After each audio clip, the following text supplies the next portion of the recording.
In this video, we're going to start our discussion of financial statements and the decision-making model. So in the following videos, we'll talk about a variety of things from how we forecast financial statements, how we analyze financial statements. We'll look at making decisions within the company, and it's sort of an introduction, I guess, to, in this case, for the first several videos, will be an introduction to the accounting process. Now, we won't be discussing debits and credits, but we will be discussing different aspects of financial statements themselves and how we analyze the statements.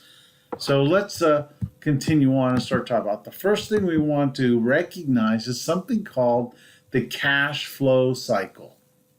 So obviously, the entire business process is interconnected, right? So operations are certainly affect financing, and financial decisions affect company. So this cycle itself demonstrates how these things are intertwined. So in this case, we're going to look at a next slide. Where do you find production? So essentially, you think of business as a cycle, right? You start off with some money and you buy some assets, create some inventory, you sell some inventory. Some of that's sold for cash, some of it's sold on credit. Eventually, you gather or collect the credit sales. So the entire business process is one big cycle. So we want to understand, how do we manage this cycle itself?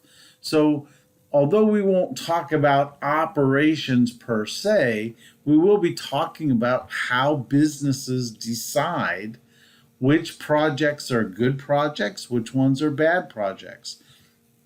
How do we decide how much money to borrow, or should we issue some stock or get money from other managers, if you will, or owners? So what are the basic questions about this cash flow cycle that we want to explore, right? So what's the depreciation of a company? What is that, right? So a depreciation is the accounting process that allows us to match the revenues of the company with the expenses of doing the business. So when you buy plant and equipment, a building, for instance, you're going to have that building for many years. So we have to find a way to assess or attach, the costs of that building to the revenues that are created within the building. So what about accounts payable? Accounts payable is an interest-free borrowing when we purchase inventory, when we purchase other kinds of supplies. We typically don't pay cash for things in the business world. We need to borrow to do that. So the accounts receivable and accounts payable process is really the way business is done in the real world.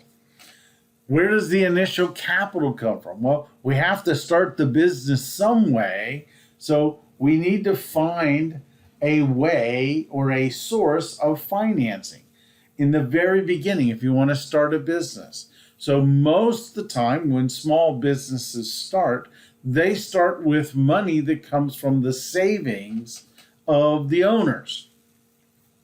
Now, over time, they can borrow a little bit from the banks, etc.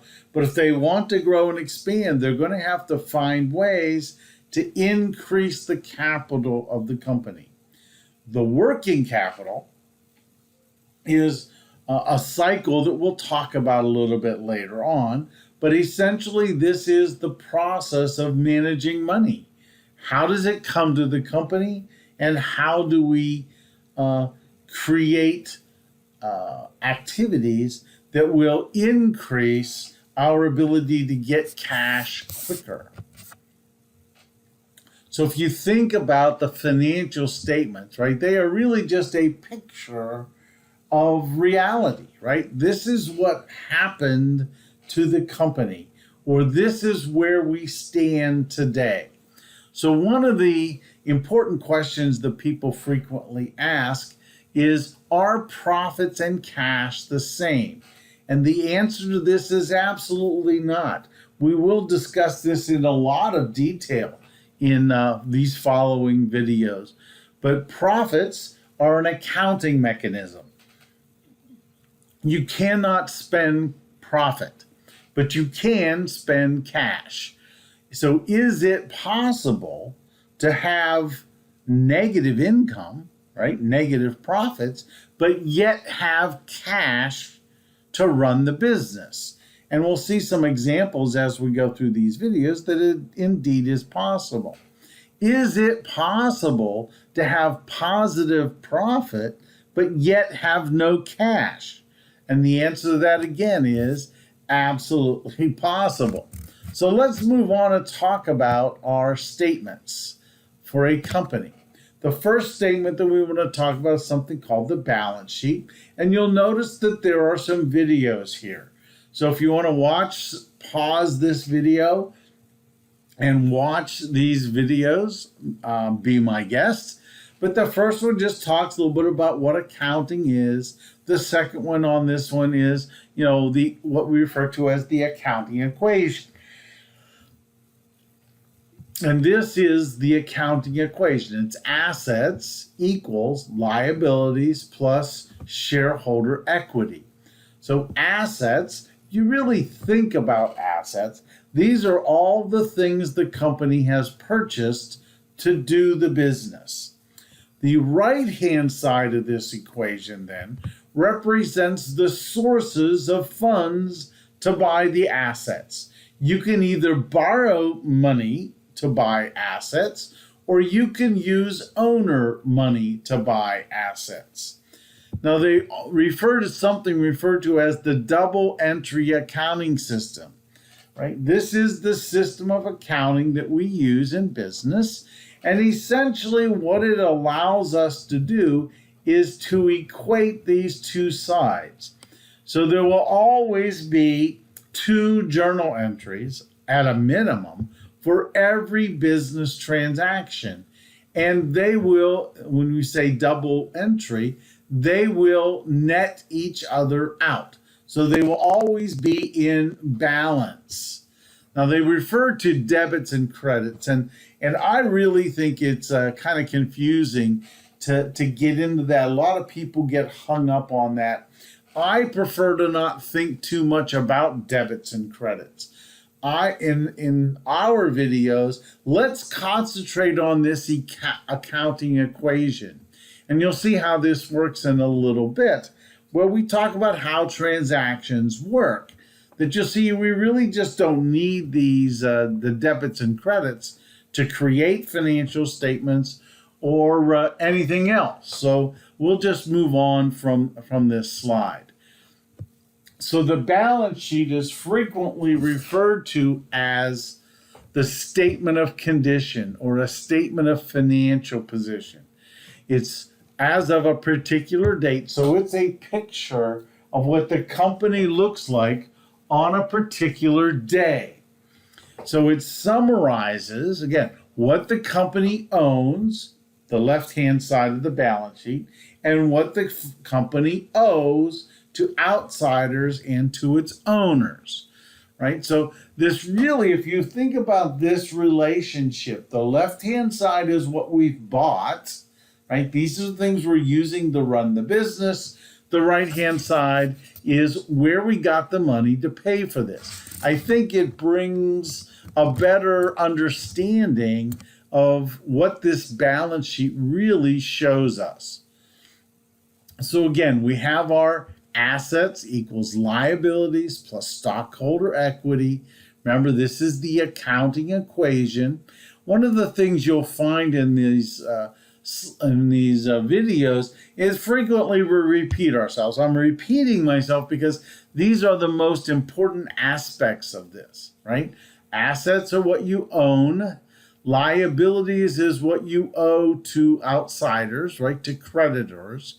and stockholders' equity represents what the company owes to its internal owners.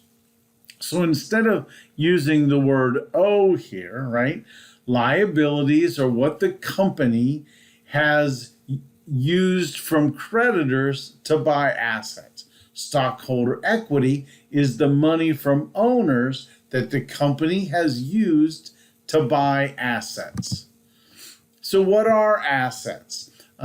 Typically, they're segregated according to how they are utilized. So current assets are assets that have a life expectancy of less than 365 days. Property, plant, and equipment are obviously greater than 365 days. Typically, they are shown net with PP&E, right? So we'll subtract the depreciation. We talked about this a couple of minutes earlier. We'll subtract depreciation from the value of the assets and show this net. Now, there are other assets, sometimes referred to as intangibles. And this is what we refer to as goodwill, trademarks, brands, etc. So those are the basic types of assets. If we look at property, plant, and equipment, again, this is mostly tangible, long-lived assets, right? They produce economic benefits for more than a year. They have physical substance. So these are tangible assets. The other assets that we can have they could be tangible, like property. They could be the cost of a new business, or they could be long-term investments. But many companies have what we refer to as intangible assets. And again, these are assets of the company that you have. They create value, but they are not, you can't touch them per se. So goodwill is a great example of this, right? So this is essentially is created when a company buys another company for a price in excess of the fair market value of its assets.